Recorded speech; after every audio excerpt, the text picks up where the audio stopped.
Shalom, kita sering mendengar bahwa pengertian gerakan Pentakosta ketiga adalah gerakan yang menyebar dari timur ke barat. Benarkah demikian?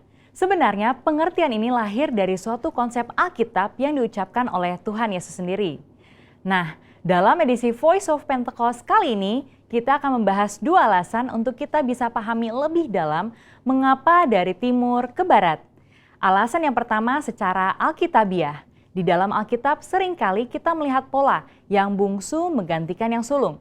Seperti Ishak yang meskipun secara jasmani adalah adik dari Ismail, tetapi dia menggantikan posisi Ismail sebagai yang sulung dari rencana keselamatan Allah. Demikian pula dengan Esau dan Yakub. Di dalam Matius 19 ayat 30 dikatakan bahwa yang terdahulu menjadi yang terakhir, dan yang terakhir menjadi yang terdahulu.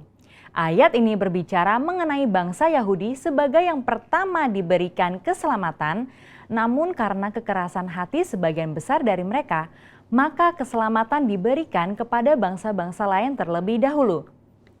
Karena itulah penyebaran Injil dari perjalanan Paulus yang dituntun oleh Roh Kudus ialah mulai ke arah barat, seperti di Kisah Para Rasul 16, sesuai dengan sejarah gereja secara historik. Mulai dari Asia Kecil, menyeberang masuk ke benua Eropa, sampai akhirnya Injil menyebar ke seluruh benua Eropa itu sendiri. Lalu kemudian di abad pertengahan menyeberang ke benua baru yaitu Amerika. Dan sampai di penghujung abad, lengkaplah putaran Injil mengitari belahan bumi. Nah, dari Eropa dan Amerika inilah gerakan Allah sampai ke negara timur. Maka sekarang Pentakosta ketiga akan membawa lawatan Tuhan dimulai dari negara-negara timur, termasuk Indonesia, menuju ke barat dan pada akhirnya kembali ke Yerusalem. Haleluya! Alasan yang kedua secara praktikal. Kita tahu pasca Perang Dunia Kedua, negara-negara Asia mengalami pertumbuhan penduduk, kemajuan ekonomi, dan teknologi yang sangat signifikan. Contoh negara yang memimpin dunia di dalam bidang pertumbuhan penduduk yang bisa kita ambil adalah India dengan 1,1 miliar penduduk dan China 1,4 miliar penduduk. Dan ini sudah melebihi dari sepertiga penduduk dunia. Mereka tidak hanya mulai mendapatkan kemerdekaan secara politik, tetapi terjadinya suatu musim baru di dalam sejarah penyebaran Injil di belahan bumi timur. Berawal dari negara barat mengirimkan misionaris-misionarisnya ke negara Asia, seperti Korea Selatan, China, Vietnam, dan Indonesia. Dan mulailah pertumbuhan gereja di negara itu sendiri. Dan hal ini menyebabkan kekristenan di negara timur berkembang dengan luar biasa. Bahkan hari-hari ini justru dari negara-negara timurlah yang mengirim misionarisnya ke barat untuk membawa kehidupan kepada kekristenan yang telah mati di sana. Di dalam kitab Yunus 4 ayat 10-11 dikatakan bahwa Allah sangat mempedulikan nasib kota Niniwe yang berjumlah lebih dari 120.000 orang. Benua Asia sudah mencakup 60% penduduk dunia, sekaligus 60% kekuatan ekonomi dunia.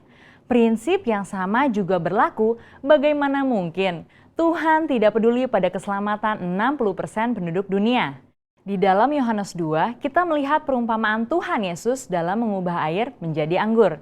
Di dalam peristiwa itu, kita tahu pemimpin pesta mengatakan bahwa Tuhan menyimpan anggur yang terbaik sampai ke akhir pesta. Inilah juga yang akan terjadi pada akhir zaman. Allah menyiapkan kegerakan rohnya yang terbesar dan terakhir dimulai dari benua timur. Secara spesifik dari Indonesia, gerakan ini akan mempengaruhi negara-negara besar di Asia Timur dan akan bergerak ke barat dan akan diselesaikan di pintu gerbang Yerusalem. Seperti kilat yang menyambar dari sebelah timur dan melontarkan cahayanya sampai ke barat, demikianlah juga gerakan Pentakosta ketiga yang akan menyongsong kembali datangnya Anak Manusia. Saudara, untuk penjelasan lebih lengkapnya dari tim teologi kami, jangan lupa buka link yang ada di atas atau scan QR Code yang tersedia. Maranatha, amin.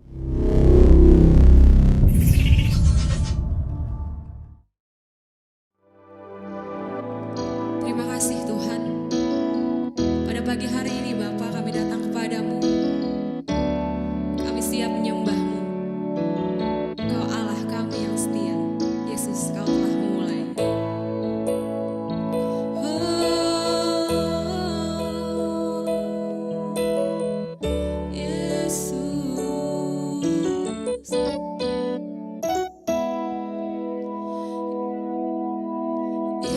Yesus, Kau telah memulai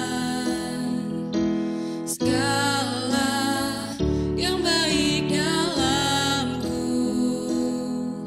Engkau menjadikanku serupa gambaran-Mu dan berharga di mata-Mu. Katakan Yesus, Yesus, Kau telah memulai karya yang mulia dalamku. Kau berikan hidup-Mu sebagai ganti dosaku, karena kasih-Mu padaku. Sekarang ku memuji-Mu, Allah yang setia, yang tak pernah meninggalkan perbuatan tangan-Mu. Sekarang ku menyembah-Mu, Allah yang mulia, sempurnakan segenap hidupku agar indah bagi-Mu.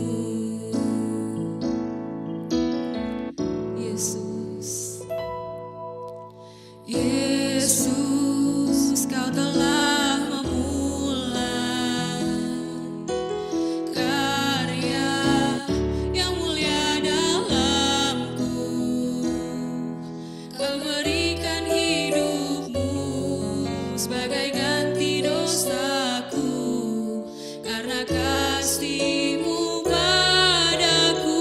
Sekarang ku memuji-Mu, sekarang ku memuji-Mu, Allah yang setia, yang tak pernah meninggalkan perbuatan tangan-Mu. Sekarang ku menyembah-Mu, Allah yang mulia, sempurnakan segenap hidupku agar indah bagi-Mu. Sekarang ku memuji-Mu, Allah yang setia, yang tak pernah meninggalkan perbuatan tangan-Mu. Sekarang ku menyembah-Mu, Allah yang mulia, sempurnakan segenap hidupku agar indah bagi-Mu, agar indah bagimu, agar indah bagimu.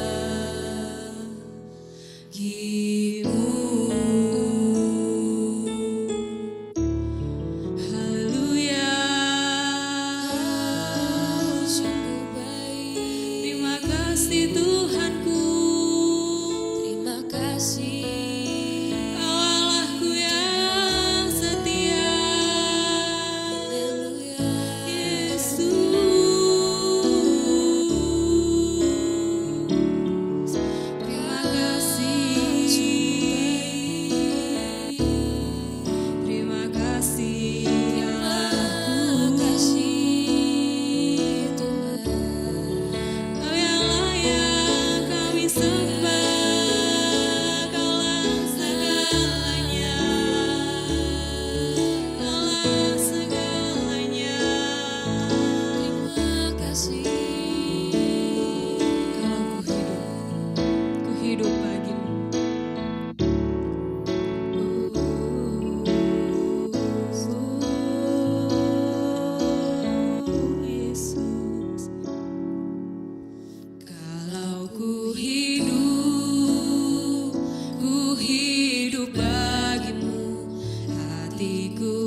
bisa menjauhkanku dari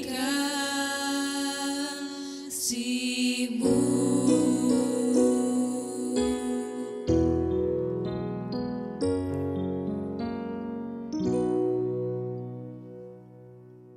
Hari ini saya akan menyampaikan firman dengan judul From Grace to Grace, dari kasih karunia kepada kasih karunia. Saya akan bacakan 1 Korintus 15 ayat 9 dan 10 yang berbunyi demikian. Karena aku adalah yang paling hina dari semua rasul, bahkan tidak layak disebut rasul, sebab aku telah menganiaya jemaat Allah. Tetapi karena kasih karunia Allah, aku adalah sebagaimana aku ada sekarang. Dan kasih karunia yang dianugerahkannya kepadaku tidak sia-sia. Sebaliknya aku telah bekerja lebih keras daripada mereka semua. Tetapi bukannya aku, melainkan kasih karunia Allah yang menyertai aku. Saudara, hari ini kita akan membahas perihal kasih karunia atau anugerah di dalam bahasa Indonesia lama, atau grace di dalam bahasa Inggris. Ini berasal dari kata Ibrani ken dan kata Yunani charis. Nah, Alkitab mencatat kata kasih karunia pertama kali di dalam Kejadian 6 ayat 8 yang berbunyi, tetapi Nuh mendapat kasih karunia di mata Tuhan. Kita tahu dunia sudah sangat berdosa pada waktu itu, sehingga Tuhan akan membinasakan seluruh bumi ini dengan air bah. Tetapi karena kasih karunia, karena kemurahan Tuhan, maka Nuh dan keluarganya diselamatkan. Nah, apa yang dimaksudkan dengan kasih karunia? Yang pertama, itu berarti kebaikan Tuhan kepada orang yang tidak layak untuk menerimanya. Nuh sama seperti orang yang lain, walaupun dia mungkin lebih baik daripada lingkungan sekitarnya, tapi dia tetap manusia yang berdosa, dan upah dosa adalah maut. Tetapi hanya karena kebaikan Tuhan semata-mata, maka dia menyelamatkan Nuh dan keluarganya dari air bah tersebut. Saya yakin kita pun diselamatkan hanya karena kasih karunia Allah. Paulus adalah seorang penganiaya jemaat. Dia membenci Yesus dan kekristenan. Tetapi di pintu gerbang kota Damsyik, dia melihat Yesus dalam penglihatan yang menyilaukan mata, dan tersungkurlah dia. Dia jatuh dan dia bertobat karena dia berkata, Tuhan, apakah yang harus aku lakukan? Saudara, Yesus mengampuni dosanya. Paulus dijadikan anak Allah, menerima hidup yang kekal. Bahkan kemudian Tuhan memakai dia menjadi seorang pemberita Injil yang luar biasa. Saya yakin sampai hari ini pun orang berdosa yang menentang Injil, ketika bertobat dan percaya kepada Yesus, dia akan diselamatkan. Bukan karena amal kebaikannya, tetapi karena kasih karunia. Kebaikan Tuhan kepada orang yang sebetulnya tidak layak untuk menerimanya. Dan kalau kita menerimanya, itu semata-mata karena anugerahnya, kebaikannya, bukan kebaikan kita. Tetapi yang kedua, kasih karunia juga berarti kemampuan Tuhan untuk kita melakukan kehendaknya. Nuh itu manusia biasa, tetapi karena Tuhan memberikan kemampuan kepada dia, maka dia bisa membuat bahtera yang begitu besar. Rasul Paulus juga adalah orang berdosa yang kemudian menjadi rasul yang melayani di tengah-tengah aniaya. Dia tetap mempertahankan iman dengan setia. Dia malah merintis begitu banyak gereja di mana-mana. Dan dia menulis hampir setengah kitab perjanjian baru, kitab suci. Tentu ini bukan karena kemampuannya semata. Ini adalah karena kasih karunia Tuhan. Saya yakin sampai hari ini pun ketika kita mau, maka Tuhan akan memberikan kemampuan kepada kita untuk melayani dan untuk melakukan kehendaknya. Jadi kasih karunia adalah kebaikan Tuhan sekaligus kemampuan Tuhan. Kebaikan bagi orang yang tidak layak dan kemampuan bagi orang yang tidak mampu. Tetapi kalau kasih karunia turun dalam hidup kita, kita dilayakkan, kita dimampukan untuk melakukan apa yang merupakan kehendak Tuhan. Haleluya. Nah sekarang saya akan mengajak saudara untuk melihat dampak kasih karunia di dalam kehidupan kita. Yang pertama, kasih karunia itu menyelamatkan. Ingatkah saudara dalam Yohanes pasal yang ke-8, ada seorang wanita yang kedapatan berbuat zina yang diperhadapkan kepada Yesus. Lalu orang-orang Yahudi bertanya, apa yang kita harus lakukan kepada dia? Apakah kita harus merajam dia dengan batu seperti hukum Musa? Ataukah mengampuni dia? Ini sebetulnya adalah jebakan saudara-saudara. Tetapi Yesus dengan hikmat ilahi berkata, siapa di antara kalian yang tidak pernah berbuat dosa, ambil batu, lempar dia. Orang itu kemudian membubarkan diri dari yang paling tua sampai yang paling muda. Kenapa yang tua pulang duluan? Karena udah paling banyak pengalaman asam garamnya dosa. Sehingga mereka bubar.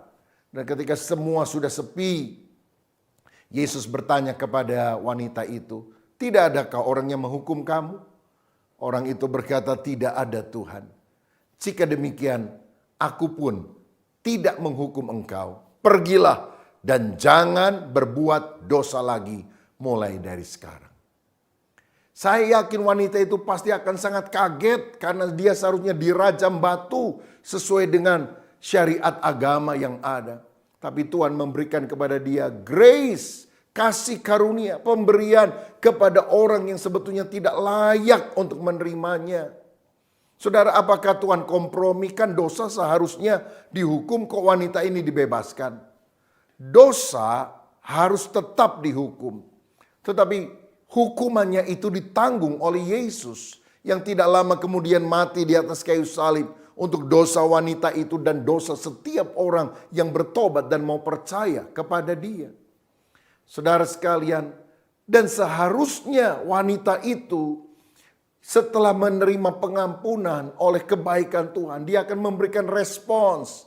Responnya apa? Hidup benar. Karena dia sadar bahwa Tuhanlah yang pertama-tama mengasihi dia. 1 Yohanes 4 ayat 19 berkata, kita mengasihi karena Allah lebih dahulu mengasihi kita.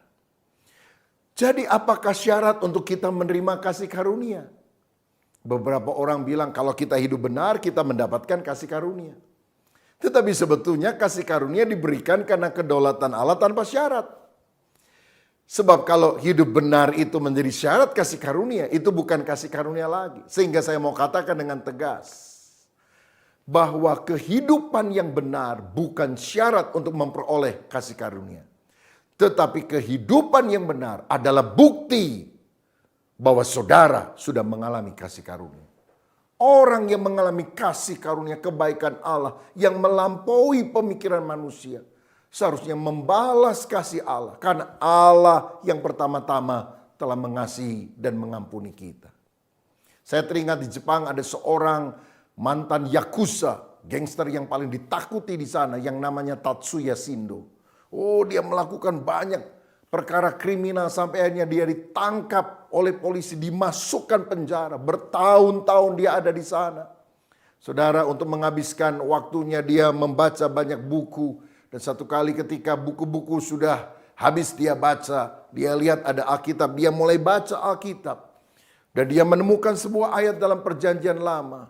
Bertobatlah engkau akan atau engkau mati dengan cara demikian di dalam dosamu. Waduh, dia merasa firman itu sangat menegur dia. Dan akhirnya dia mulai bertemu dengan Yesus melalui bimbingan seorang hamba Tuhan. Setelah dia keluar penjara, dia berhenti dari segala perbuatan dosa yang lama. Dia tidak mau lagi menjadi gangster yakuza. Padahal teman-teman meminta dia untuk memimpin mereka kembali. Dia dibaptis, dia belajar Alkitab. Dan sekarang Tatsuya Shindo menjadi seorang pendeta. Saudara, orang Jepang jadi pendeta itu sulit. Tapi dia bertobat. Dan akhirnya dia membaptis, sekarang sudah lebih dari 100 orang Jepang asli yang dibaptis oleh dia. Dan mayoritas adalah mantan anggota gangster. Baik gangster yakuza ataupun lawannya. Dan semuanya berkata, kalau kami tidak melihat hidupmu berubah. Dari begitu bejat dan brengsek sekarang kamu hidup begitu saleh dan mengikuti firman Tuhan. Tidak mungkin kami juga percaya kepada Yesus. Saudara, Perubahan terjadi, kehidupan yang benar terjadi. Karena orang meresponi kasih karunia yang Tuhan sudah berikan.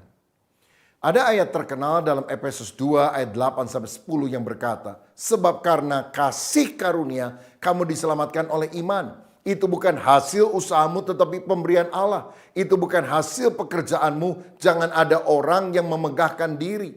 Karena kita ini buatan Allah, diciptakan dalam Kristus Yesus untuk melakukan pekerjaan baik yang dipersiapkan Allah sebelumnya.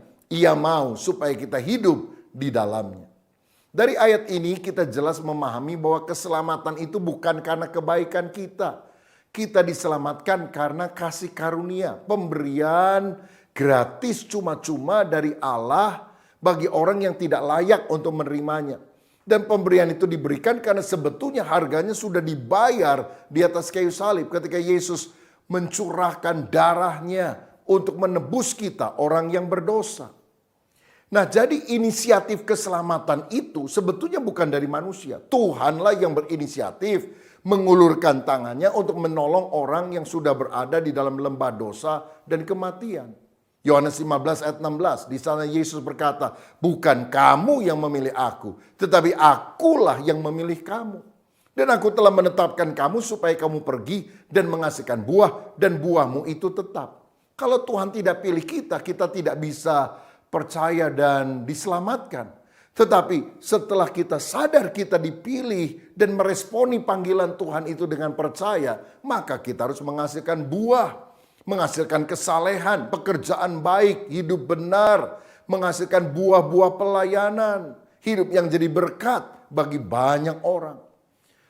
Roma 5 ayat 8 juga mencatat, akan tetapi Allah menunjukkan kasih-Nya kepada kita oleh karena Kristus telah mati untuk kita ketika kita masih berdosa. Artinya belum menunggu kita baik, belum menunggu kita bertobat. Tuhan sudah mengambil inisiatif untuk rela mati untuk kita.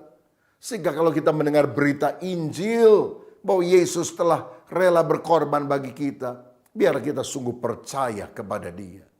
Saudara, agama adalah usaha manusia dari bawah, dari tanah untuk mencapai ke langit. Tapi mana mungkin hal itu bisa terjadi? Karena kita tahu di dunia ada hukum namanya hukum alam, yaitu hukum gravitasi. Apapun yang kita lempar ke atas pasti akan jatuh ke bawah.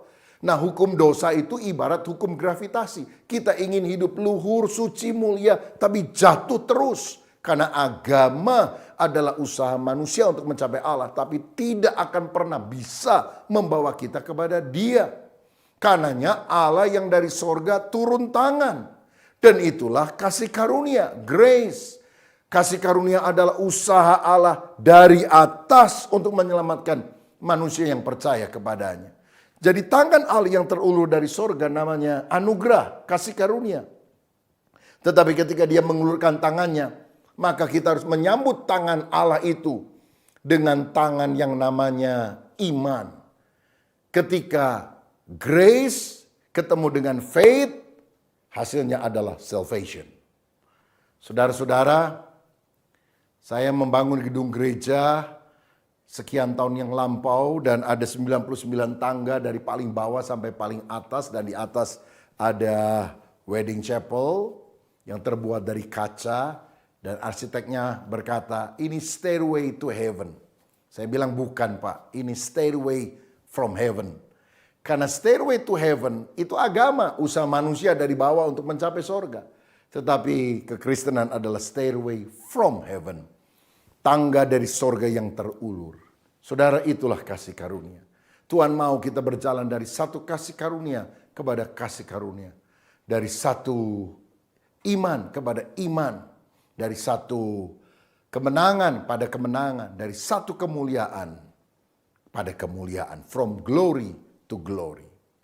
Nah, seperti saya katakan tadi, kita diselamatkan bukan karena perbuatan baik, tetapi kita diselamatkan untuk melakukan pekerjaan baik.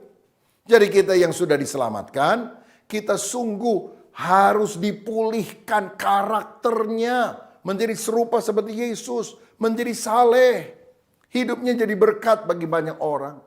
Ingatkah saudara wanita Samaria yang ketemu dengan Yesus? 5 kali sudah bersuami dan sekarang dia kumpul kebo dengan suami orang. Tetapi setelah ketemu Yesus, dia tinggalkan hidup yang lama. Dia menjadi pemberita bahwa Mesias sudah datang dan seluruh kampung Samaria datang dan percaya kepada Yesus. Bukankah hidupnya sudah dirubah oleh Tuhan? Sakius dikenal sebagai seorang pemungut cukai yang sangat egois, memeras rakyat. Tetapi ketika dia bertobat ketemu Yesus, dia berkata, orang yang pernah kurugikan, ku ganti 4 kali lipat. Dan setengah harta aku berikan kepada orang miskin. Orang yang mengalami kasih karunia Allah itu jadi generous, murah hati, gak pelit. Jadi kalau saudara ngaku percaya Yesus tapi pelitnya luar biasa, engkau belum sungguh-sungguh mengalami kasih karunia Allah dalam arti yang sebenarnya. Karena orang yang mengalami kebaikan anugerah Tuhan, hidupnya tidak akan pernah sama lagi. Simon Petrus pernah menyangka Yesus 3 kali dan bilang, aku tidak kenal engkau. Bahkan dia bersumpah. Tetapi karena kasih karunia Yesus mendekati di tepi Danau Galilea dan menanyakan 3 pertanyaan yang sama. Simon anak Yunus, apakah engkau mengasihi aku? Menangislah Simon dan berkata, Tuhan, engkau lebih tahu dari aku sendiri. Engkau tahu bahwa aku mengasihi engkau. Dan Yesus berkata, gembalakanlah domba-dombaku. Simon tidak menyia-nyiakan kesempatan kasih karunia itu. Dan pada hari Pentakosta, dialah yang berkhotbah dan 3.000 orang bertobat. Gereja mula-mula didirikan. Orang yang sudah meninggalkan Tuhan, orang yang sudah gagal. Tapi ketika dia sungguh-sungguh datang kepada Tuhan, maka dia diampuni. Malah dia dipercaya untuk melayani kembali. Haleluya. Jika demikian, bagaimana supaya saudara bisa menerima kasih karunia? Percayalah kepada Yesus. Hiduplah di dalam Dia. Saudara, karena ketika kita menerima Kristus, kita tidak lagi hidup di bawah kutuk. Kita hidup di bawah kasih karunia. Dalam Yohanes 1 ayat 16 dan 17 dikatakan, karena dari kepenuhannya kita semua telah menerima kasih karunia demi kasih karunia. Grace upon grace. From grace to grace. Sebab hukum Taurat diberikan oleh Musa, tetapi kasih karunia dan kebenaran datang oleh Yesus Kristus. Orang yang kenal Yesus, dia mengalami kasih karunia dan kemudian hidupnya menjadi benar. Karena itulah respon orang yang mengalami kebaikan hati Tuhan. Saudara sekalian, ada 2 kata yang berkaitan. Mercy and grace. Kemurahan hati dan kasih karunia. Karena kemurahan hati Tuhan, maka kita tidak menerima apa yang seharusnya kita terima, yaitu hukuman. Tetapi karena kasih karunia-Nya, kita menerima apa yang seharusnya tidak kita terima, yaitu keselamatan. Dan Tuhan berikan semuanya karena kebaikan-Nya. Dalam Roma 6 ayat 23 dikatakan, sebab upah dosa ialah maut, tetapi karunia Allah ialah hidup yang kekal dalam Kristus Yesus. Jadi karena kemurahan hati Tuhan kita tidak menerima maut, hukuman kekal. Tetapi karena kasih karunia kita menerima hidup kekal. Dan semuanya kita bisa dapatkan ketika kita percaya dan hidup di dalam Kristus. Yang kedua, yang terakhir, kasih karunia bukan hanya menyelamatkan. Kasih karunia itu juga memberkati kita. Tahukah saudara bahwa di dalam Kristus ada penyediaan ilahi? Sebab bagi siapa yang beriman di dalam Dia, in Christ, segala kutuk sudah disingkirkan. Segala berkat rohani dan jasmani, berkat seutuhnya Tuhan berikan kepada kita. Dalam Filipi 4 ayat 19, Paulus berkata, Allahku akan memenuhi segala keperluanmu menurut kekayaan dan kemuliaannya dalam Kristus Yesus.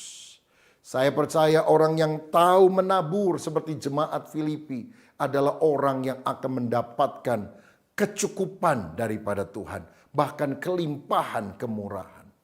Karenanya jangan kita khawatir. Walaupun masa-masa sulit, masa pandemi ada di sekitar kita. Tuhan yang penuh kasih itu berjanji menyediakan apa saja yang kita perlukan. Dan seringkali penyediaan Tuhan itu terjadi dengan cara yang tidak masuk akal, tidak terduga. Elia pada masa kekeringan, kelaparan 3,5 tahun dipelihara oleh Tuhan di tepi sungai Kerit dengan mengirim burung gagak pagi dan petang membawa daging dan roti. Bukankah itu sesuatu yang ajaib? Saya yakin hari ini pun penyediaan Tuhan tersedia bagi saudara yang hidup di dalam kasih karunia-Nya. Ketika ada 5.000 orang lebih berkumpul, itu pun hanya laki-laki saja. Sedangkan tidak ada makanan yang cukup untuk mereka. Tuhan mengambil 5 roti dan 2 ikan yang dipersembahkan seorang anak kecil. Dia berdoa kepada Bapa lalu memecah-mecahkannya. Dan itu menjadi berkat bagi banyak orang dan sisanya 12 bakul. Tahukah saudara, mujizatnya tidak terjadi dengan cara ini. Waktu didoakan 5 roti kecil jadi 5 roti bantal dan 2 ekor ikan kecil berubah jadi 2 ekor ikan paus. Tidak demikian. Waktu didoakan rotinya tetap kecil, ikannya tetap kecil. Tapi waktu dibagi, tidak habis-habis. Kalau kita berjalan dalam kasih karunia, bukan berarti kita harus kaya raya, jadi konglomerat dulu baru kita jadi berkat. No. Di dalam keterbatasan, apa yang Tuhan percayakan kepada kita ketika kita belajar mentaati perintah Tuhan. Waktu saudara menabur, membagi, memberi, itu tidak akan habis-habis. Saya percaya kalau kita berdoa dan Tuhan memberi kasih karunia, apa yang tidak masuk akal Tuhan akan sediakan. Sekian tahun yang lalu ketika saya berulang tahun, saya berdoa kepada Tuhan, Tuhan berikanlah saya kado. Saya ingin memiliki sebidang tanah yang cukup luas untuk saya bisa membangun sebuah gedung gereja yang bisa menampung ribuan orang sekali kebaktian. Tapi engkau tahu saya tidak punya uang dan saya tidak punya tanah. Tapi bagimu tidak ada yang mustahil. Beri aku kasih karuniamu Tuhan. 10 hari kemudian kami mendengar ada sebidang tanah yang cukup luas. Ribuan meter persegi, hampir 1 hektar bahkan. Yang mau dijual, saudara. Nah, kita kan gak punya uang untuk membelinya. Saya kumpulkan para pengurus, mereka juga bingung. Tetapi kemudian hari Minggu saya sampaikan hal ini kepada jemaat. Jemaat merespon, memberikan persembahan janji iman. Kira-kira terkumpul 500 juta rupiah. Tapi masih jauh daripada harga untuk membeli tanah, apalagi untuk membangunnya. Tapi dalam ibadah terakhir, ada seorang tamu dari luar kota belum pernah datang ke gereja kami dan tidak pernah datang lagi mengikuti ibadah. Karena memang bukan berasal dari jemaat kami. Dia digerakkan oleh Roh Kudus dan mengambil secari kertas kecil dan menulisnya, Pak Rubin Adi, saya saja yang melunasi semua biaya pembelian tanah. 4 hari kemudian saya berjumpa dengan dia di sebuah hotel. Kita sudah janjian ketemu di situ. Dia serahkan beberapa lembar cek. Hanya dalam tempo 4 hari semuanya lunas. Bukankah ini sesuatu yang di luar nalar logika kita? Tapi kalau saudara hidup di dalam kasih karunia, apa yang tidak mungkin menjadi mungkin. Saudara, kita urus izin gereja walaupun lama, sulit. Bagi Allah tidak ada yang mustahil. Kami mendapatkan izin resmi dan kemudian kita mulai membangun. Dan tahun 2013 dengan biaya yang sangat besar menurut ukuran kami, gedung itu selesai. Dan kami juga bisa melunaskan semua cicilan yang ada hanya dalam tempo beberapa bulan setelah peresmian. Dan tahun 2015 gedung gereja kami bagian main hall-nya mendapatkan award the best interior design. Lalu kemudian tahun 2017, 2 tahun kemudian mendapatkan award lagi yaitu the best public area untuk Ahava Wedding Chapel, yaitu tempat untuk pernikahan di paling atas daripada gedung gereja. Sehingga dari atas kita bisa melihat pemandangan kota. Saudara, 2019 kita mendapatkan hadiah atau piagam dari MURI, Museum Rekor Dunia Indonesia. Gereja dengan tangga luar terbanyak. Saudara-saudara, saya percaya kalau Tuhan memberi kita kasih karunia yang tidak pernah terpikir, Tuhan akan sediakan. Tetapi berkat itu bukan hanya secara jasmania. Berkat kasih karunia yang Tuhan berikan juga sangat berkaitan dengan perkara-perkara rohani. Dalam Lukas 5, Simon yang sepanjang malam menangkap ikan tidak dapat apa-apa. Karena Tuhan yang menyuruhnya, dia mendapatkan ikan dalam jumlah yang besar. Tetapi saudara ingat sebelumnya, Yesus meminjam perahu Simon untuk apa? Untuk mengajar orang banyak dengan firman. Dan tentu yang paling banyak dengar firman adalah Simon. Dan Ketika Simon mendapatkan ikan dalam jumlah yang sangat besar, maka penyingkapan rohani dia terima. Ini bukan manusia biasa. Dia pasti Tuhan. Maka ayat 8 dikatakan tersungkurlah dia. Dia berkata, Tuhan pergilah daripadaku karena aku seorang berdosa. Saudara, kalau orang sadar dirinya berdosa dan sadar bahwa Yesus itu adalah Tuhan, bukan cuma manusia biasa. Itu berkat rohani yang sangat dahsyat yang akan menyelamatkan dan mengubah kehidupan seseorang. Bahkan Simon berubah dari penjala ikan menjadi penjala jiwa. Dia menjadi rasul, saudara-saudara. Luar biasa. Saya juga mengalami hal itu. Gereja yang akhirnya bisa didirikan. Bukan hanya gedungnya saja yang megah. Tapi orang-orang banyak yang datang percaya kepada Yesus. Begitu banyak orang yang dibaptis dari bulan ke bulan. Dan hidup mereka diubah. Bukan karena berkat rohani yang tidak bisa dibandingkan dengan berkat secara materi. Jika demikian, bagaimana kita bisa berjalan from grace to grace. Dari satu kasih karunia pada kasih karunia yang lain. 2 Petrus 3 ayat 18 berkata, tetapi bertumbuhlah dalam kasih karunia dan dalam pengenalan akan Tuhan dan Juru Selamat kita, Yesus Kristus. Baginya kemuliaan sekarang dan sampai selama-lamanya. Saya percaya kasih karunia dan pengenalan akan Kristus itu berjalan paralel. Artinya kalau saudara ingin mengalami kasih karunia yang makin berlimpah-limpah, maka saudara harus makin mengenal Tuhan. Harus makin intim dengan Dia. Berdoa setiap hari, membaca firman Tuhan, punya hati yang mengasihi Dia. Seperti yang Paulus pernah utarakan, yang ku kehendaki ialah mengenal Allah dan kuasa kebangkitannya. Saudaraku, Daud adalah seorang raja. Tetapi yang dia minta bukan kekayaan, bukan kemenangan atas musuhnya. Dia hanya minta, izinkan aku selalu berada dalam hadirat-Mu, makin mengenal Engkau. Sehingga kasih karunia Allah mengalir begitu dahsyat di dalam kehidupan Daud. Saudara, mari kita menjalin relasi yang lebih akrab dengan Tuhan. Sehingga engkau bisa berjalan from grace to grace, from grace to glory. Mari kita menutup ibadah kita dengan doa. Ya Tuhan, kami percaya di hari-hari terakhir ini, di mana Tuhan berjanji mencurahkan Roh-Mu sekali lagi ke atas kami semua. Pentakosta baru, Pentakosta ketiga.